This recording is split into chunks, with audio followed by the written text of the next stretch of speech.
আওয়ামী লীগগুলো ততক্ষণ ভালো যতক্ষণ পর্যন্ত সুবিধাজনক অবস্থানে থাকে। প্রমাণ এটা বলে শেষ করি, এই যে দেখেন আমি অবাক হই, মানে আওয়ামী লীগ তো এতদিন একটা ভাব নিছে কি, গিলে করা পাঞ্জাবি পরবে, একটা পাশে চটি ব্যাগ থাকবে, সিথি করে চুল আঁচড়াবে, হ্যাঁ, এরপরে একটু একটু রবীন্দ্রনাথ করবে, শান্তিনিকেতনী ভাষায় বলবে, অশুদ্ধ অশ্লীল একদমই বলা যাবে না।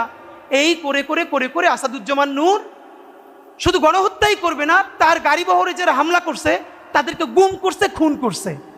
এই যে ছায়ানটি, এই যে উদিচি, এই পুরো গ্রুপটা তাদের প্রোডাক্ট করা। এই যে হুমায়ুন আহমেদের সাহেবের যে নাটক করতো আমির খসরু কি জানি, খসরু ভুলে গেছি, স্বাধীন খসরু, ভাবেন 54 বছর বয়স এই স্টুপিডটার।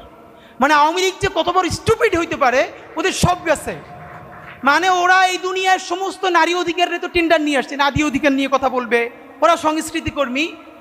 এই যে একজন মহিলা উপদেষ্টা তার ছবিটা পিছনে রাইখা যেই ভাষায় যা বলতেছে, এইটা তো ছাপরি বললেও হয় না, এটা দুনিয়া কোথাও নাই, এটা কোনো ক্লাসই নাই।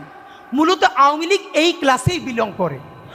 তো আওয়ামী লীগ যে এই ক্লাসে বিলং করে এইটা যাতে ধরা না পড়ে, এই জন্য তারা এইরকম গিলে করা পাঞ্জাবি, অনেক বুদ্ধিজীবী তাত্ত্বিক, এই যে তাদেরকে দিয়ে দিয়ে দিয়ে দিয়ে প্রচুর ভেগ কথাবার্তা বলাইতো। আপনি অর্ধেক বুঝবেন অর্ধেক বুঝবেন না, আলো আধারি ভাষা, চর্যাপদের মতো, মানে বিরাট একটা তাত্ত্বিক ব্যাপার। এই বলে বলে তারা বাঙালি জাতীয়তাবাদের নামে বাংলাদেশকে টুঙ্গিপাড়ার কলোনি বানাইছিল। আমাদেরকে এখন যেটা করতে হবে, সেই কলকাতা এবং টুঙ্গিপাড়ার কলোনিয়ালিজম ভেঙে ঢাকার বাংলাদেশ গড়ে তুলতে হবে। আর বাংলা মানে আর এখন আর কলকাতা না, বাংলা মানেই বাংলাদেশ। এই স্বাধীন পরিচয়ের জন্য আমাদের দীর্ঘ প্রস্তুতি নিতে হবে, মনস্তাত্ত্বিক লড়াই, সাংস্কৃতিক লড়াইয়ের জন্য।